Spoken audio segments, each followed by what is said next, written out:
ಮಾಧುರ್ಯವಾಗಿರುವಂಥ ಹಾಡುಗಳು ಕೇಳೋದು.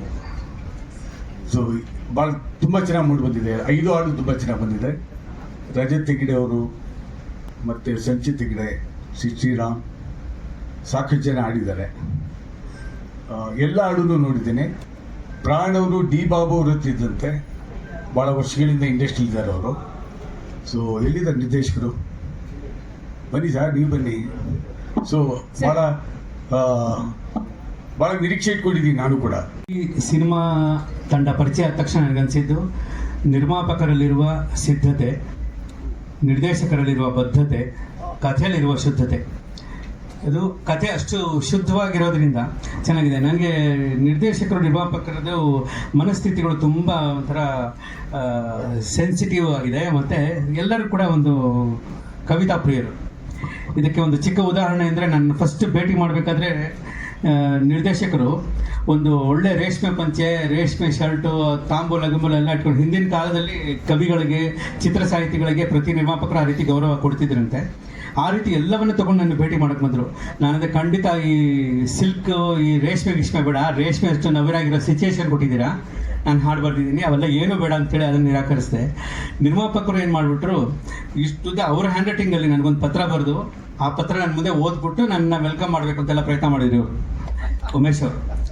ಸರಿ, ನಾನು ಅಂದ್ಕೊಂಡೆ ಎಷ್ಟು ಸೂಕ್ಷ್ಮವಾಗಿ ಯೋಚನೆ ಮಾಡ್ತೀರಾ, ಒಬ್ಬರನ್ನ ಗೌರವಿಸಬೇಕು, ಒಬ್ಬರು ಅಭಿಮಾನಿಸಬೇಕು ಅನ್ನೋ ಒಂದು ಮನಸ್ಥಿತಿ ಈ ಹಂತದಿಂದಲೂ ನಿಮ್ಮ ಜೊತೆಗಿದೆ ಅಂದರೆ, ನಿಮ್ಮ ಹಿಂದೆ ಸಾರ್ ಹೇಳ್ದಂಗೆ ಅದು ಸಂಸ್ಕಾರನೇ ಕಾರಣ. ಖಂಡಿತವಾಗ್ಲೂ ಇಂಥ ಸಂಸ್ಕಾರ ಇರುವಂಥ ನಿರ್ದೇಶಕ ನಿರ್ಮಾಪಕರು ಇದ್ದ ಮೇಲೆ ಇಡೀ ತಂಡ ಅದ್ಭುತವಾಗಿರುತ್ತೆ. ಅಫ್ಕೋರ್ಸ್ ಸಾಹಿತ್ಯದ ಒಂದೊಂದು ಲೈನ್ ಬಗ್ಗೆನೂ ಕೂಡ ನಿರ್ದೇಶಕರಿಗಿಂತ ನನ್ನ ಹತ್ರ ಜಾಸ್ತಿ ಮಾತಾಡಿದವರು ಈ ನಾಯಕ. ಅಷ್ಟೊಂದು ಪ್ರೀತಿಯಿಂದ ಹಂಗಾಗಿ ತುಂಬ ಯಾವಾಗ ಒಂದು ಬರಹಕ್ಕೆ, ಒಂದು ಅಕ್ಷರಗಳಿಗೆ ಒಬ್ಬ ಮನಸ್ಸೋಲ್ತಾನೆ ಅಥವಾ ಗೌರವಿಸ್ತಾನೆ, ಆಟೋಮೆಟಿಕ್ಕಾಗಿ ಆ ಪ್ರಾಡಕ್ಟು ಚೆನ್ನಾಗಿ ಬರುತ್ತೆ ಅನ್ನೋ ನಂಬಿಕೆ. ಇವ್ರಿಗೆ ತುಂಬ ಥ್ಯಾಂಕ್ಸ್. ನಿಜವಾಗ್ಲೂ ನಾನು ಮೆಜೆಸ್ಟಿಕ್ 2 ಅಂತ ಒಂದು ಸಿನಿಮಾ ಮಾಡಿದ್ದೆ. ಅಲ್ಲಿ ಪ್ರೆಸ್ ಮೀಟ್ಸ್ ಎಲ್ಲ ನಾವು ಮಾಡ್ತಿದ್ವಿ. ನಾನು ಓಪನಾಗಿ ಹೇಳ್ಬಿಡ್ತೀನಿ, ದಯವಿಟ್ಟು ಯಾರನ್ನ ಇದು ಮಾಡ್ಕೊಬಿಡಿ. ಅಲ್ಲಿ ನಾವು ಪ್ರೆಸ್ ಮೀಟ್ಸ್ ಎಲ್ಲ ಮಾಡ್ತಿದ್ದಾಗ 1-2 ರೋ ಫುಲ್ ಆಗೋದೇ ಕಷ್ಟ ಆಯಿತು. ಇವತ್ತು ಇಷ್ಟೊಂದು ಜನ ಬಂದಿದ್ದೀರ ಅಂದರೆ ನನಗೆ ತುಂಬ ಖುಷಿ ಆಗ್ತದೆ. ನಾನು ಏನು ಹೇಳಬೇಕು ಅಂತ ಗೊತ್ತಾಗ್ತದೆ. ನೀವೆಲ್ರಿಗೂ ಒಬ್ಬೊಬ್ರಿಗೂ ಸಾಷ್ಟಾಂಗ ನಮಸ್ಕಾರ. ಒಂದೇವ್ರು ಇದೇ ರೀತಿ ನಮ್ಗೆ ಸಪೋರ್ಟ್ ಮಾಡಿ ಅಂತ ಕೇಳ್ಕೊತೀನಿ. ಸಾಂಗ್ ಎಲ್ಲರಿಗೂ ಇಷ್ಟ ಆಗಿದೆ ಅನ್ಕೊತೀನಿ. Thank you very much. And ಫಸ್ಟಿಂದ ಸ್ಟಾರ್ಟ್ ಮಾಡಬೇಕಂದ್ರೆ ನಮ್ಮ ಲಹರಿ ಸರ್, ನಾವು ಯೂಶಲಿ ಹೇಳ್ತಿದ್ರು, ಲೈಕ್ ಎಲ್ಲ ಕಡೆ ಹೋಗಿ ಅಪ್ರೋಚ್ ಮಾಡ್ತೀವಿ, ಹೊಸಬರು ಸಿನಿಮಾಗೆಲ್ಲ ದುಡ್ಡೇ ಕೊಡೋಲ್ಲ, ನೀವು ಸಾಂಗ್ ಹಾಕಿದ್ರೆ ಅವ್ರು ಪ್ಲೇ ಮಾಡೋದೇ ಜಾಸ್ತಿ ಯೂಟ್ಯೂಬಲ್ಲಿ. ನಾವು ಸುಮಾರು ಚಾನೆಲ್ ಸುತ್ತಿದ್ವಿ. ಆಮೇಲೆ ಫಸ್ಟೇ ಲಹರಿ ಸರ್ ಹತ್ರ ಹೋಗಿದ್ವಿ. ಅವ್ರು ನಮ್ಗೆ ನೋಡಿದ ತಕ್ಷಣ ಒಂದೇ ಹೇಳಿದ್ದು, ತುಂಬ ಅರ್ಥಪೂರ್ಣವಾಗಿ ಸಾಂಗ್ಸ್ ಮಾಡ್ಕೊಂಬಂದಿದ್ದೀರ, ಕತೆಗೆ ಅನುಗುಣವಾಗಿದೆ ಅನಿಸುತ್ತೆ, ನನ್ಗೆ ತುಂಬ ಇಷ್ಟ ಆಯ್ತಪ್ಪ. ಫೈನಾನ್ಷಿಯಲ್ಸು ನಿಮ್ಮ ಪ್ರೊಡ್ಯೂಸರ್ನ ಬರೋಕ್ಕೆ ಹೇಳು, ನಾನು ಕುತ್ಕೊಂಡು ಮಾತಾಡ್ತೀನಿ ಅಂತ ಹೇಳಿದ್ರು. ನಾನು ಥ್ಯಾಂಕ್ ಯು ಸರ್ ಅಂತ ಹೇಳ್ಬಿಟ್ಟು, ಆಮೇಲೆ ನಾವು ಸುಮಾರು 2ನೇ ಮೀಟಿಂಗಲ್ಲಿ ಕುತ್ಕೊಂಡಾಗ ಸರ್ ರಿಯಲಿ ಅವ್ರು ತುಂಬ ಒಳ್ಳೆ ಮುತ್ತಕ್ಕೆ ಮಾಡಿಕೊಟ್ರು. ನನಗಂತೂ ಶಾಕ್ ಆಗೋಯ್ತು. ಹೊಸಬರು ಸಿನಿಮಾಗೆ ನಾನು ಕೇಳ್ತಾ ಇದ್ದಿದ್ದು ಬೇರೆ ನಂಬರ್ಸು, ಇವ್ರು ಹೇಳಿದ ನಂಬರ್ಸ್ ಕೇಳಿ ನಂಗೆ ಶಾಕ್ ಆಯಿತು. ಸರ್ ನಿಜವಾಗ್ಲೂ ನೀವು ಈ ಥರ ಪ್ರೋತ್ಸಾಹ ಮಾಡಿದ್ದಕ್ಕೆ ಸೊ ಅದು ಲಹರಿ ಸಂಸ್ಥೆ. ಆಮೇಲೆ ಕಲ್ಯಾಣ್ ಸರ್ ಬಗ್ಗೆ ಹೇಳಬೇಕು ಅಂದರೆ, ಅವ್ರು ನಿಜವಾಗ್ಲೂ ಲೆಜೆಂಡು. ಅಂದರೆ ಅವ್ರದ್ದು ಸಾಂಗ್ಸ್ ನಾವು ತುಂಬ ಕೇಳಿದ್ದೀವಿ.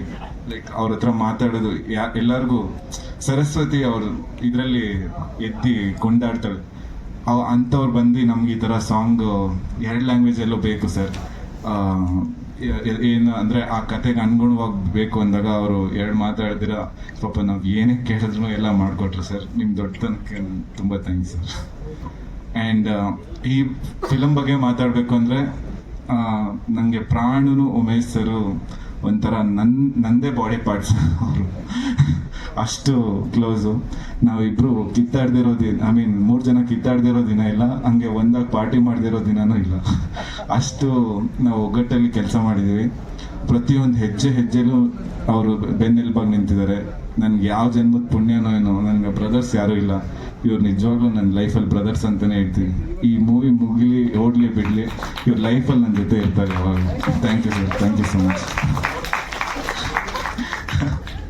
ಹೀರೋಯಿನ್ ಯಾರು ಹಾಕೊಳ್ಳೋದಂದ್ರೆ, ನಮ್ಮ ಸರ್ ಸ್ವಲ್ಪ ಒಂಥರ ಎಲ್ಲ ಕ್ಯಾರೆಕ್ಟರ್ ಬರೆದಿದ್ದಾರೆ. ನೀವು ಸ್ಟಾರ್ಟಿಂಗ್ ಈ ಸಾಂಗಲ್ಲೆಲ್ಲ ಕೇಳಿರ್ಬೋದು. ಏನೋ ಇದೆ. ಆಮೇಲೆ ಸುಮಾರು ಜನ ಹೀರೋಯಿನ್ಸ್ ಅಪ್ರೋಚ್ ಮಾಡಿದ್ವಿ. ಆಮೇಲೆ ರಾಧಾ ಕ್ಯಾರೆಕ್ಟರ್ಗೆ ನಾವು ಯಾರಿಗೂ ಹೋಗೋದು ಅಂತ ಕೇಳ್ತಿದ್ದಾಗ ನಮ್ಮಮ್ಮ ಯಾವಾಗಲೂ ಹೇಳೋರು, ಈ ಪಾರು ಸೀರಿಯಲ್ ಬರ್ತಾರಲ್ಲ ಮೋಕ್ಷಿತ ತುಂಬ ಚೆನ್ನಾಗಿದ್ದಾರೆ, ಅವ್ರು ಮುದ್ದಾಗಿ ಕಾಣಿಸ್ತಾರೆ ಅಂತ ಹೇಳ್ತಿದ್ರು. ಹೌದು, ನಾನು ಹೇಳಿದೆ ಇವ್ರಿಗೆ, ಸರ್ ಅವ್ರನ್ನ ಕೇಳಿ ಸರ್, ಅವರು ರಾಧಾ ಕ್ಯಾರೆಕ್ಟರ್ ಮಾಡಿದ್ರೆ ನಮ್ಗೆ ಹಂಗೆ ಏನೋ ನಾವೇನು ಕಲ್ಪನೆ ಮಾಡ್ಕೊಂಡಿದೀವೋ ಹಂಗೆ ಬರುತ್ತೆ ಸ್ಕ್ರೀನ್ ಮೇಲೆ ಅಂತ. ಹೋಗಿ ಕತೆ ಹೇಳಿದ ತಕ್ಷಣ ಅವರು ತಂದೆಯವರು ಅವ್ರ ಅಮ್ಮ ಎಲ್ಲ ಕೂತ್ಕೊಂಡು ಕೇಳಿದ್ರು, ತುಂಬ ಇಷ್ಟಪಟ್ಟರು. ಕಥೆನ ಇಷ್ಟಪಟ್ಟು ಮಾಡ್ತಿರೋ ಕಲಾವಿದರು ಕಂಡ್ರೆ ನಂಗೆ ತುಂಬ ಇಷ್ಟ. ಈ ಕಾಲದಲ್ಲಿ ಕತೆ ಏನು ಅಂತಲೇ ಕೇಳಲ್ಲ ಹೀರೋಯಿನ್ಸು, ಬಟ್ ಇವ್ರಿಷ್ಟು ಕೇಳಿ ಅದರಲ್ಲಿ ಇನ್ವಾಲ್ವ್ ಆಗಿ ನಮಗೆ ಬೆನ್ನೆಲುಬಾಗಿ ನಿಂತು ಈ ಮಟ್ಟಕ್ಕೆ ಈ ಜನ ಸೇರಬೇಕು ಇದಂದರೆ ಅವರು ಮೇಜರ್ ಕಾರಣ. ನಿಮಗೆ ತುಂಬ thanks and thanks for being part of this movie.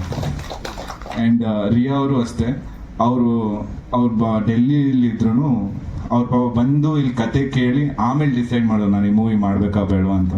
So ಅವ್ರ ಬಗ್ಗೆನೂ ತುಂಬ ಅಭಿಮಾನ ಇದೆ, ತುಂಬ ಚೆನ್ನಾಗಿ ಕೆಲಸ ಮಾಡಿದ್ದಾರೆ. ಎಕ್ಸ್ಪೆಕ್ಟ್ ಮಾಡಿರಲಿಲ್ಲ ಲಹರಿ ವೇಲು ಸರ್ ತಗೋತಾರೆ ನಮ್ಮ ಈ ಒಂದು ಸಿನಿಮಾ ಹಾಡುಗಳನ್ನ ಅಂತ ಹೇಳಿ. ಅವ್ರು ಹೇಳ್ಬೇಕಾದ್ರೆ ಸಿಕ್ಕಾಪಟ್ಟೆ ಎಕ್ಸೈಟ್ಮೆಂಟಿಂದ ಹೇಳಿದ್ರು ನನಗೆ, ಲಹರಿ ಕಂಪ್ನಿಯವ್ರು ತಗೊಂಡಿದ್ದಾರೆ ನಮ್ಮ ಹಾಡುಗಳನ್ನ ಅಂತ.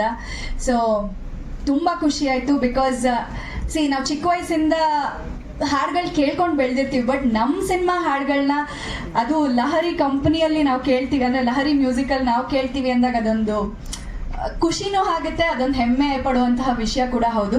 ಅದು ಸಾಧ್ಯ ಆಗಿದ್ದು ನಮ್ಮ ಪ್ರೊಡ್ಯೂಸರಿಂದ, ಹಾಗೆ ಭರತ್ ಅವರಿಂದ ಮತ್ತು ನಮ್ಮ ಡೈರೆಕ್ಟ್ರಿಂದ. ಬಿಕಾಸ್ ಇವ್ರು 3 ಜನ ಪ್ರತಿಯೊಂದು ವಿಚಾರದಲ್ಲೂ ಜೊತೆ ಇರ್ತಾ ಇದ್ರು, ಪ್ರತಿಯೊಂದು ಡಿಸ್ಕಷನಲ್ಲೂ ಒಟ್ಟಿಗೆ ಕೂತ್ಕೊಂಡು ಡಿಸ್ಕಸ್ ಮಾಡ್ತಿದ್ರು ನಾನು ನೋಡಿದ ಹಾಗೆ. ಸೊ ಅವ್ರು 3 ಜನಕ್ಕೆ ಇದಕ್ಕೆ ಥ್ಯಾಂಕ್ಸ್ ಹೇಳಬೇಕು. ಹಾಗೆ ಕೆ ಕಲ್ಯಾಣ್ ಸರ್ ಹಾಡುಗಳನ್ನ ಕೇಳ್ಕೊಂಡು ಬೆಳೆದಿದ್ದೀವಿ ನಾವು. ಇವತ್ತು ನನ್ನ ಸಿನಿಮಾ ಹಾಡಿಗೆ ಸರ್ ಅಂದರೆ ಲಿರಿಕ್ಸ್ ಬರೆದಿದ್ದಾರೆ ಅಂತ ಕೇಳಿ ಸಖತ್ ಖುಷಿ ಆಯಿತು. ಅದೊಂಥರ ಎಕ್ಸೈಟ್ಮೆಂಟ್ ಹೇಳೋಕ್ಕೆ ಆಗಲ್ಲ ಯಾವ ಥರ ಇರುತ್ತೆ ಅಂತ.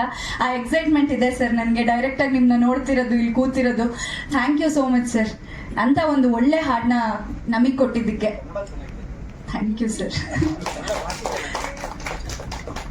ಇವ್ರ ಕನ್ನಡ ಭಾಷೆ ನಿಜವಾಗ್ಲೂ ಚೆನ್ನಾಗಿದೆ. ಹ್ರಸ್ವ, ದೀರ್ಘ, ಅಲ್ಪಪ್ರಾಣ, ಮಹಾಪ್ರಾಣ ಒಂದು ಚೂರು ಕೂಡ ಅಲ್ವಾ ಮೇಡಮ್? ಅಲ್ವಾ ಸರ್? ಅಲ್ವಾ ಸರ್? ಎಲ್ಲೂ ಕೂಡ ಭಾಷೆಯಲ್ಲಿ ಏನೋ ಒಂಥರ ಕಲುಷಿತ ಅನ್ಸೋದೇ ಇಲ್ಲ. ಬೇಕು ಅಂತ ಒಂದೆರಡು ಇಂಗ್ಲೀಷ್ ಬಳಸ್ಬೋದು ಸಂದರ್ಭೋಚಿತವಾಗಿ, ಬಟ್ ಒಳ್ಳೆ ಕನ್ನಡ ಮಾತಾಡ್ತಿದ್ದಾರೆ. ತುಂಬ ಕೇಳೋಕೆ ಇಂಪಾಗುತ್ತೆ. ಒಳ್ಳೆ ಕನ್ನಡ ನೀವು ಮಾತಾಡಿದಾಗಲ್ಲ ಅಲ್ಲಿ ಪಾಸಿಟಿವ್ ಎನರ್ಜಿ ಬರುತ್ತೆ. Thank you sir. All the best. Thank you. ತುಂಬ ಚೆನ್ನಾಗಿ ಹೇಳಿದ್ರಿ. ಇದು ಮುಂಚೆ ನಮ್ಗೆ ಹೀರೋ ಒಂದು ಕನ್ನಡ ಯೂಸ್ ಮಾಡೋದು, ದಯಮಾಡಿ ಯಾವುದೇ ಕಾರಣಕ್ಕೂ ಸಿನಿಮಾ ಯೂಸ್ ಮಾಡ್ಕೊಳ್ಳಿ, ಮಾಡಬೇಡಿ ಅಂತಿಲ್ಲ. ನಾನು ಬೇಡ, ನಾನು ಕನ್ನಡ ಮೀಡಿಯಂ ಹುಡುಗನೇ, ನಾನು ಆ ಥರ ಮಾತು ಕೇಳೋದಿಲ್ಲ, ಹೇಳೋದು ಇಲ್ಲ, ಕ್ಷಮಿಸಿ ದಯಮಾಡಿ. ಎಲ್ಲ ಸಿನಿಮಾ ರುಕ್ಮಿಣಿ ರಾಧಾಕೃಷ್ಣ ಅಂತ ಟೈಟ್ಲ್ ಇಟ್ಟಿದ್ದೀವಿ, ಎಲ್ಲ ಕುಂಭಕೋಣಂ ದೇವ್ರ ಗೋಪುರ ತೋರಿಸ್ತೀವಿ. ಜನ ಹಂಗೆ ಇದ್ದಾರೆ ಅನ್ಕೋಬಿಟ್ರೆ ಇಲ್ಲ, ನಮ್ಮ ಸಿನಿಮಾ ಅದು ಮಾತ್ರ ಇಲ್ಲ, ಇದೂ ಇದೆ. Like we are this age love story. Rukmini Radhakrishna ಆ ಕಾಲದವರೆಲ್ಲ ಈ ಕಾಲದವರು ಅಂತ ಹೇಳಕ್ಕೆ ಪ್ರಯತ್ನ ಪಟ್ಟೆ ಸರ್. ನನ್ನ ರೈತೆ. Okay, thank you Mokshitha.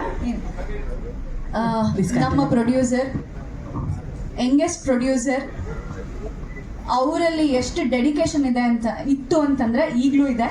ಸೆಟ್ಟಿಗೆ ಬಂದಾಗ ಅವ್ರ ಎಲ್ಲ ಕೆಲಸನೂ ನಾನು ನೋಡ್ತಿದ್ನಲ್ಲ, ಎಷ್ಟು ಡೆಡಿಕೇಟೆಡ್ ಆಗಿ ಮಾಡ್ತಿದ್ರು. ಅವ್ರನ್ನ ನೋಡಿದಾಗ ನಮಗೆ ಅನ್ಸೋದು, ಎಸ್ ನಾವು ಈ ಸಿನಿಮಾಗೆ ಇನ್ನೂ ಚೆನ್ನಾಗಿ ಮಾಡಬೇಕು, ಇನ್ನೂ ಚೆನ್ನಾಗಿ ಕೊಡಬೇಕು ಅಂತ ಹೇಳಿ.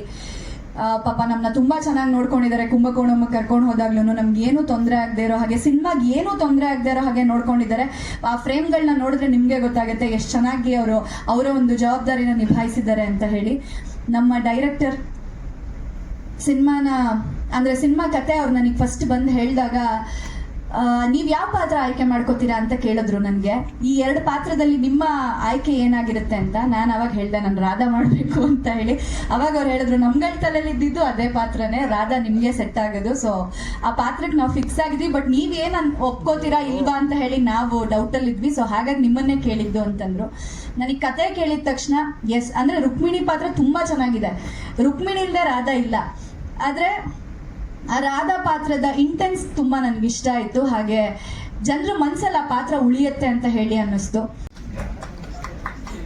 I feel so happy and so grateful to be here, and I especially want to thank Umesh sir and Pran sir for believing in Mokshita. We have not shot really together, but whenever we met, she's the sweetest I know. And the whole entire team, I loved working here, and I wish I work more here. ನಿಮ್ಮ ಪ್ರೀತಿಗೆ ನಾನು ಸದಾ ಚಿರಋಣಿ.